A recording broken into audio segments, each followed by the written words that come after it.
জীবনে কখনো হতাশ হবেন না। জীবনে যাই হয়ে যাক না কেন কখনো হতাশ হবেন না। মনে রাখবেন আল্লাহ আপনার রব, আল্লাহ আপনার সাথে আছেন ইনশাআল্লাহ।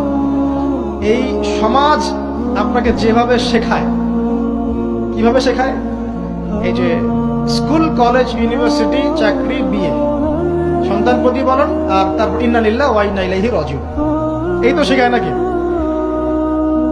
সবসময় মনে রাখবেন যে আল্লাহ রাব্বুল আলামিনের পরিকল্পনাই আপনার উপরে সবচেয়ে বেশি অগ্রাধিকার যোগ্য, সমাজের পরিকল্পনা নয়।